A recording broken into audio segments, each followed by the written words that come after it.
भोपाल से प्रस्तुत हैं प्रादेशिक समाचार। नमस्कार, समाचारों के साथ मैं जितेंद्र रघुवंशी। पहले मुख्य समाचार। प्रधानमंत्री नरेंद्र मोदी ने कहा, ड्रोन के नए नियमों से स्टार्टअप्स और इस क्षेत्र में काम करने वाले युवाओं को मिलेगी मदद। मध्य प्रदेश नई शिक्षा नीति लागू करने वाला देश का पहला राज्य। राज्यपाल और मुख्यमंत्री ने किया राष्ट्रीय शिक्षा नीति 2020 का शुभारंभ। टीकाकरण महाअभियान के दूसरे और अंतिम दिन भी लगे रिकॉर्ड संख्या में टीके।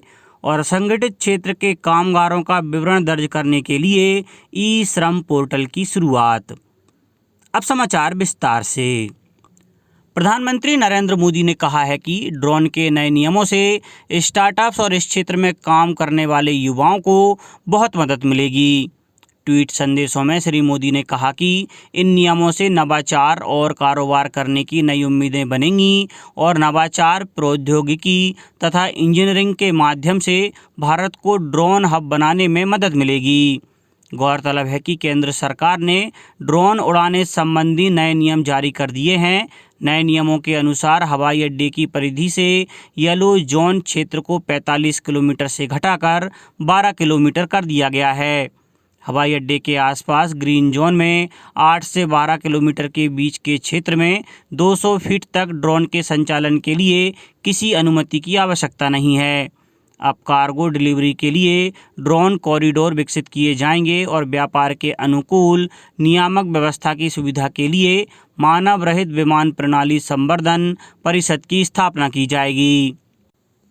मध्य प्रदेश में राष्ट्रीय शिक्षा नीति 2020 लागू हो गई है। भोपाल के मिंटो हॉल में गुरुवार को राज्यपाल मंगूभाई पटेल और मुख्यमंत्री शिवराज सिंह चौहान ने नई शिक्षा नीति का शुभारंभ किया। इसके साथ ही मध्य प्रदेश देश का पहला राज्य बन गया है जिसने राष्ट्रीय शिक्षा नीति लागू की है। मुख्यमंत्री ने नेशनल रिसर्च फाउंडेशन की तर्ज पर मध्य प्रदेश में भी राज्य शोध एवं ज्ञान फाउंडेशन बनाने की घोषणा की। मुख्यमंत्री श्री शिवराज सिंह चौहान ने कहा है कि हम युवाओं को इतना कौशल संपन्न बनाएंगे कि उन्हें स्वतः रोजगार मिले। ऐसी शिक्षा जो व्यक्ति को आजीविका अर्जन में सक्षम और आत्मनिर्भर नहीं बना सकती, वह शिक्षा व्यर्थ है। रोजगारोन्मुखी शिक्षा और कौशल उन्नयन की व्यवस्था करना आवश्यक है।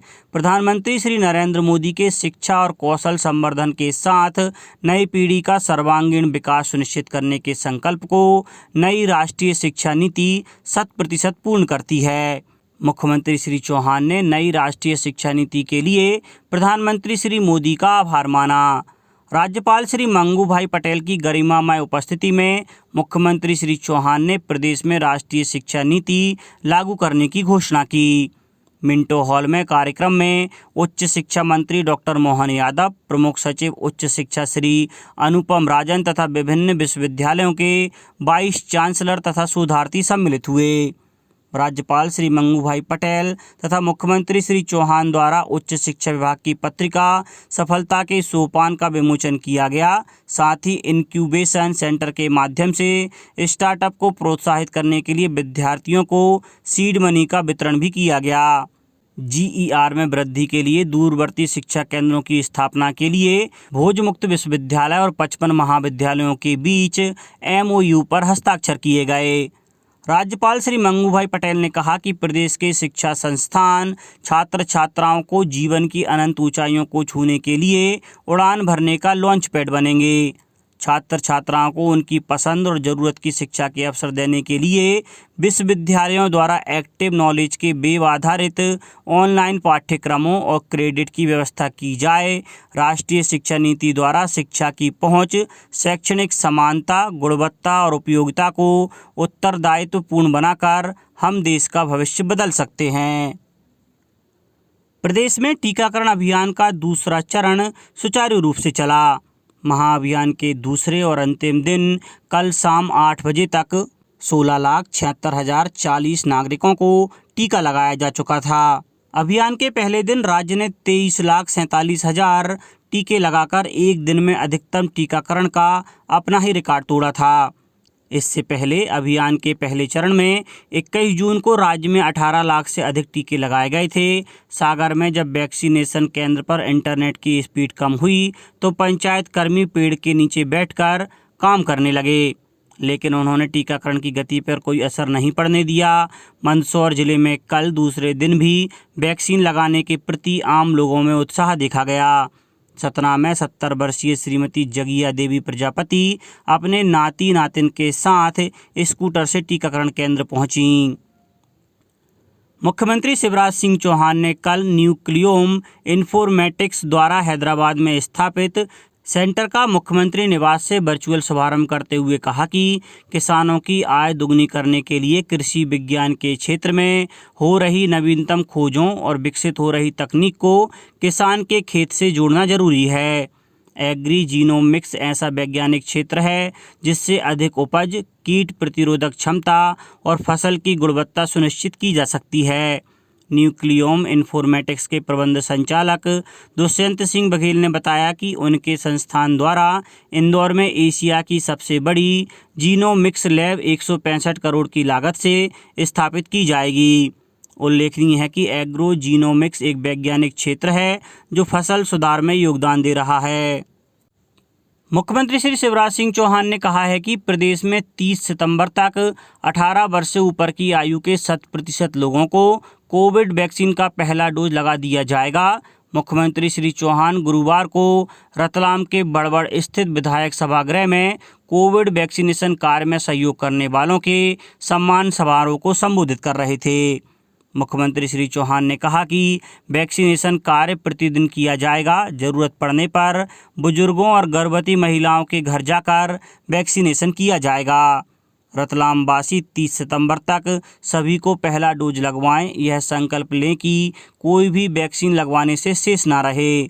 रतलाम जिले को 100% वैक्सीनेटेड जिला बनाने के महत्वपूर्ण कार्य में जुट जाएं। उन्होंने कहा कि 31 दिसंबर तक 100% लोगों को सेकेंड डोज लग जाए, जिससे सभी को कोरोना का पूरा सुरक्षा कवच मिल सके।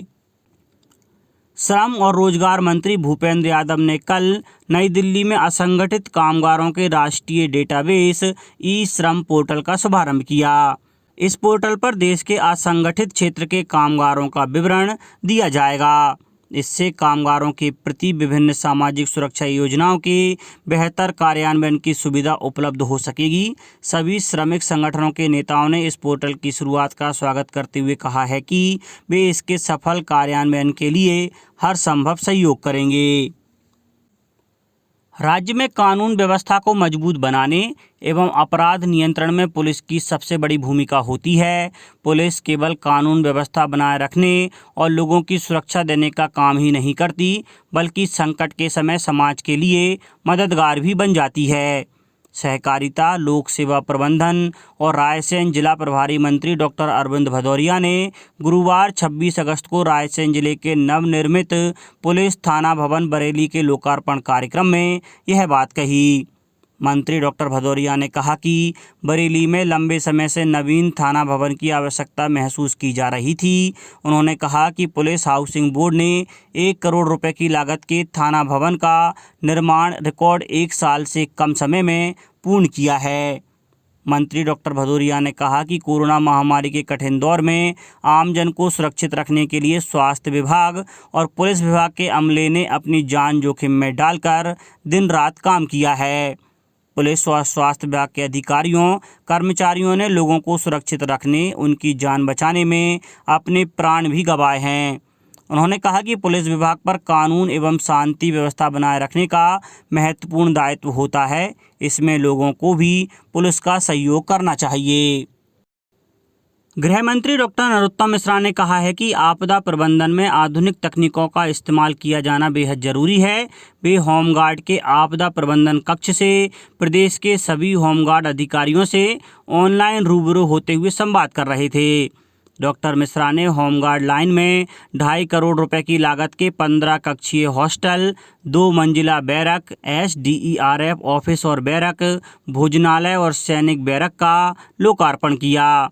साथ ही उन्होंने 1 करोड़ 54 लाख रुपए की लागत से निर्मित किए जाने वाले नवीन बहुउद्देशीय हॉल का भूमि पूजन किया।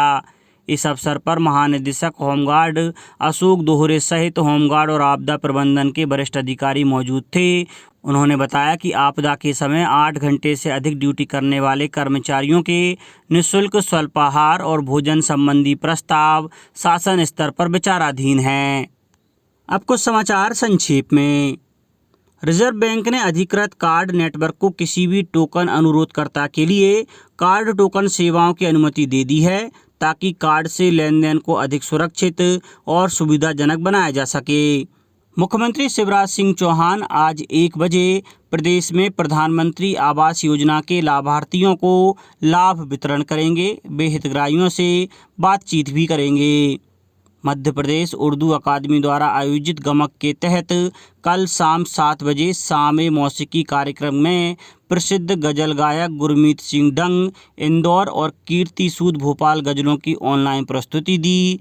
इंदौर में गंगबाल बस स्टैंड स्थित क्लॉथ मार्केट के पास जिला रेड क्रॉस सोसाइटी इंदौर ने गर्भवती महिलाओं के लिए पिंक वैक्सीनेशन सेंटर तैयार किया। आगरमालवा में आज जिला स्तरीय रोजगार मेला आयोजित किया जाएगा। शिवपुरी कृषि विज्ञान केंद्र पर कल खाद्य एवं पोषण विषय पर कृषक संगोष्ठी एवं प्रदर्शनी का आयोजन किया गया। खरगोन जिले के कसराबाद उप जेल में बंद विचाराधीन बंदी की मौत के मामले में जिला न्यायाधीश ने न्यायिक जांच के आदेश दे दिए हैं। मध्य क्षेत्र विद्युत वितरण कंपनी के कार्य क्षेत्र के अंतर्गत शनिवार, रविवार और 30 अगस्त जन्माष्टमी को बिल भुगतान केंद्र सामान्य कार्य दिवसों की तरह कार्य करते रहेंगे। खंडवा में किसान संघर्ष समिति ने झरनिया उद्वहन सिंचाई परियोजना की प्रशासकीय स्वीकृति नहीं मिलने तक आंदोलन की चेतावनी दी है। और अशोकनगर में 11 सितंबर को होने वाली नेशनल लोक अदालत के प्रचार प्रसार के लिए कल पैरा लीगल वॉलंटियर द्वारा वाहन रैली निकाली गई। अंत में मुख्य समाचार एक बार फिर। प्रधानमंत्री नरेंद्र मोदी ने कहा, ड्रोन के नए नियमों से स्टार्टअप्स और इस क्षेत्र में काम करने वाले युवाओं को मिलेगी मदद। मध्य प्रदेश नई शिक्षा नीति लागू करने वाला देश का पहला राज्य। राज्यपाल और मुख्यमंत्री ने किया राष्ट्रीय शिक्षा नीति 2020 का शुभारंभ। टीकाकरण महाअभियान के दूसरे और अंतिम दिन भी लगे रिकॉर्ड संख्या में टीके। और असंगठित क्षेत्र के कामगारों का विवरण दर्ज करने के लिए ई श्रम पोर्टल की शुरुआत। इस बुलेटिन में इतना ही। घर पर रहिए, सुरक्षित रहिए और सुनते रहिए प्रादेशिक समाचार। नमस्कार।